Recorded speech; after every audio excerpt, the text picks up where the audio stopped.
And you mentioned those 6 criteria. Maybe can you dive into each of those a little bit further and get into tactically how to make the best note or how to analyze a note that people are looking at?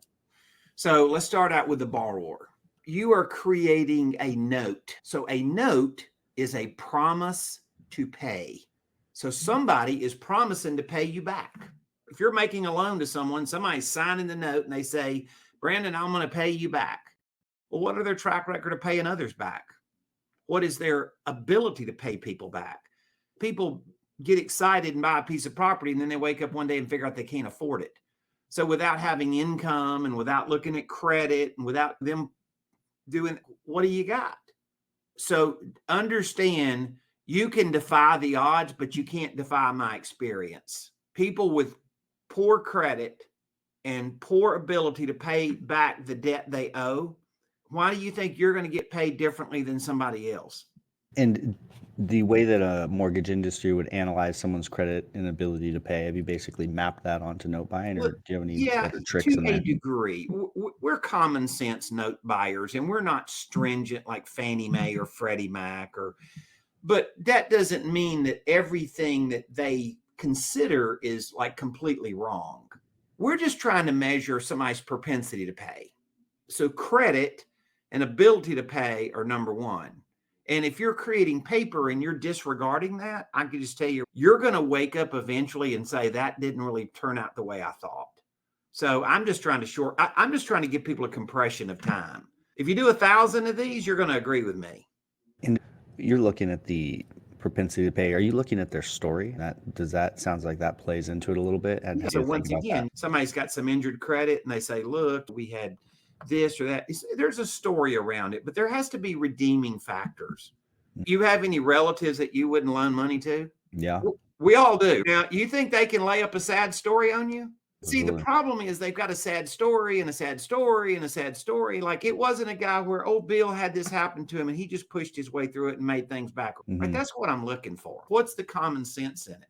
And the best thing to say to start with is you got to start out with asking the question to start with. I mean, if you don't ask the question, you got nothing to work with, right? So qualifying a buyer is important. If you're lending money and you're not qualifying the buyer, I can tell you right now that you will eventually change your mind. And believe me, I've had a lot of hot shots in the land business. Oh, we don't do that. We don't need to do that. And then they see me 5 years later with a big tear running down their cheek. And I'm not exaggerating. They're like, Eddie, you were right. Hmm. Okay. I'm just lending some experience that I've seen. Nobody's going to have a different result. Over time. That's right.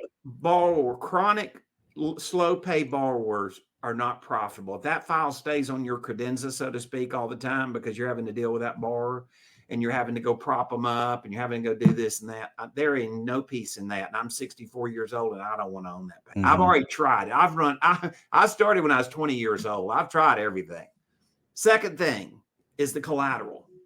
Basically, if it's junk collateral, you can't attract good people. That's basically what I found. And so I have a saying, I want that land to be sacred to the buyer. So this is a land podcast. We'll talk about land. I want it to be sacred to them. How are they going to fulfill their dreams on that property?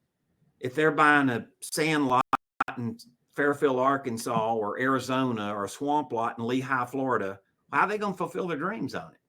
What's it going to take to put utilities on it and water and power and access? And you see what I'm saying?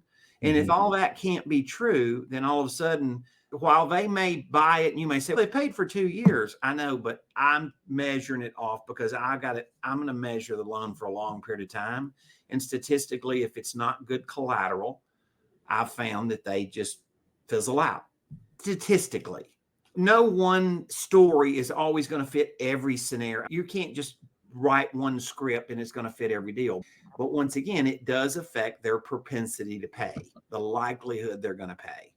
The next thing is equity. First thing I found about selling land is most people are in disbelief. Most land you can sell with 20 to 25% down, right? Now people say, Hmm. oh, no, that's not true. You don't know. And you didn't you seen my stuff. And I would say that what they probably start out with, quite honestly, is they're not marketing the land, trying to go find the best buyer. So let me tell you the best few words I've ever put in a Facebook ad or on a piece of, on a sign that's in the property or however you market it. So are you ready for it? Private financing for deserving buyers with large down. Every word in there I have thought about a lot. I've got the 10,000 hours on this one. And this will attract a quality of buyer. How many times have you seen people selling land and say seller financing, no banks? Yeah. So they're Okay, financing what $99 does that down. say to the borrower or consumer that's looking at the ad? Mm-hmm. Does that say that there's some underwriting involved? Or does that say that even though my brother-in-law won't loan me money anymore, these guys are dumb enough to loan me money? Yeah.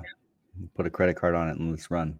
So all of a sudden, you're waking up and realizing you had you had a big shining sign that said, I'm a pawn shop. And so understand that is what I'm saying. So I start out at the core of all of this and think everything I do influences it. All right, let's talk about the terms of the loan. Yes, land notes are written at a higher rate. So typical land note rates are 10 to 12% in today's market. And what's the term? The better the land, the longer the term. Yes, I know they do sand lots and they amortize the paper over 6 years.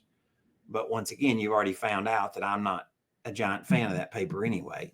I don't mind buying long-term notes on good collateral. I don't mind buying long-term notes. So 15 to 20-year notes are not a problem. And I've statistically found that there's no difference in the performance on a 15-year note versus an 8-year note because of the term. Because of the collateral, a lot different, but not because of the term. The next thing is pay history. So if you're creating really good land notes, then we don't need pay history, right? You create notes on really high grade property and a good down payment. We don't need pay history. Pay history is needed to cover up other sins. They didn't pull credits on these people that didn't qualify, but all these loans have 3-year seasoning. Okay. So the reason the seasoning matters in the conversation is because of lack of underwriting guidelines up front.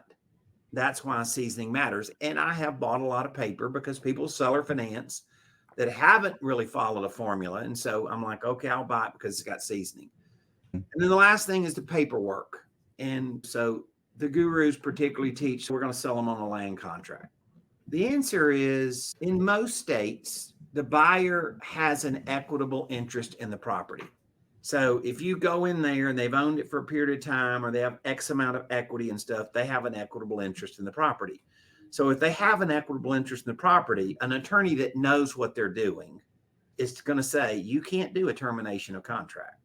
You have to go foreclose because they have an equitable interest and you have to foreclose out their equitable interest. You can't just evict it. And so the idea that everybody writes land notes on land contracts is a myth.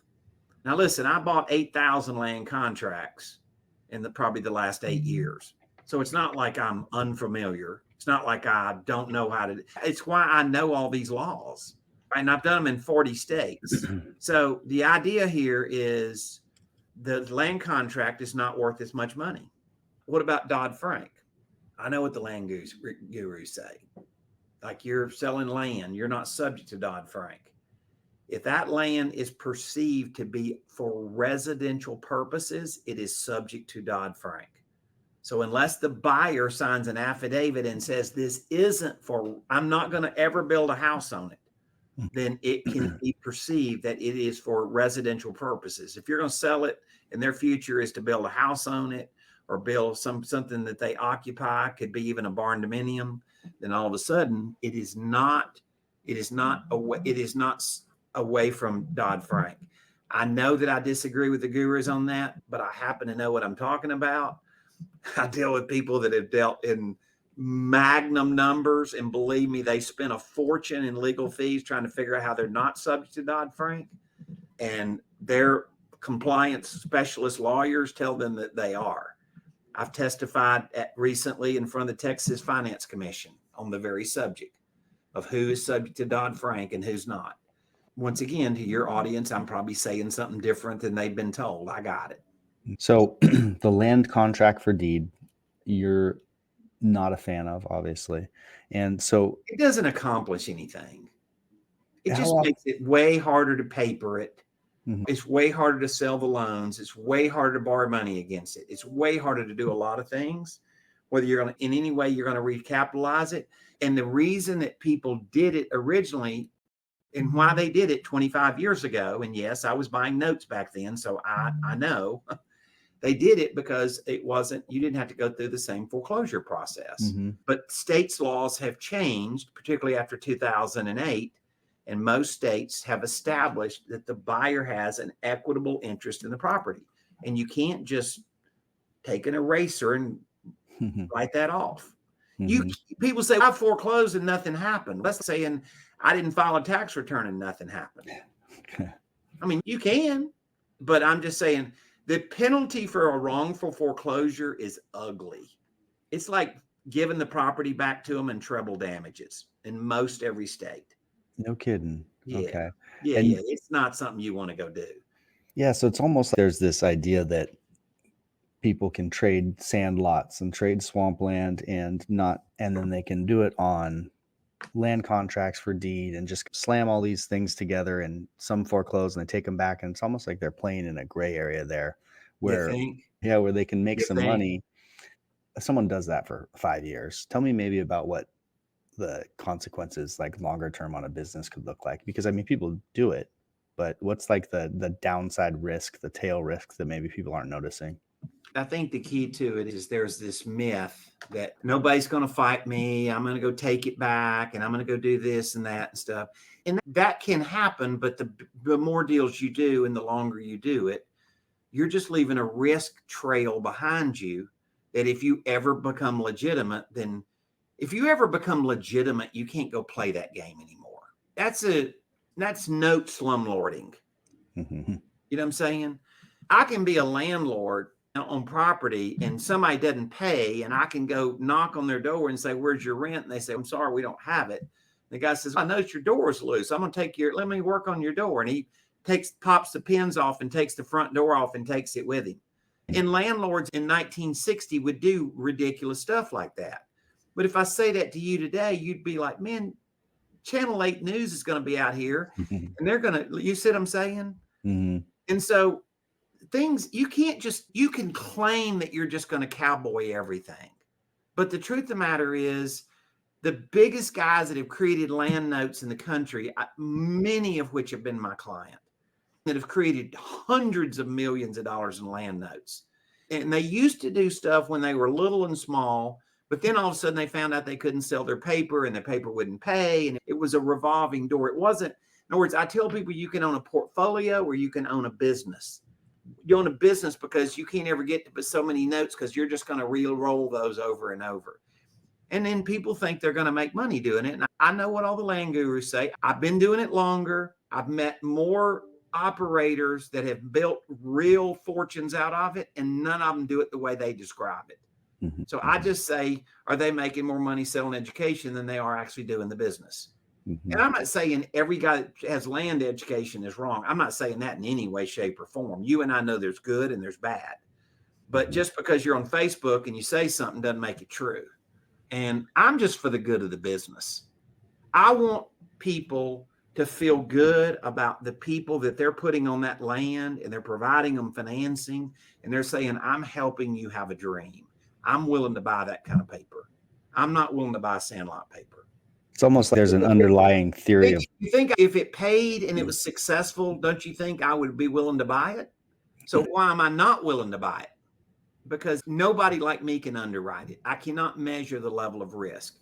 Oh, by the way, I got 80 lots in Dolan Springs, Arizona right now if you want there you go.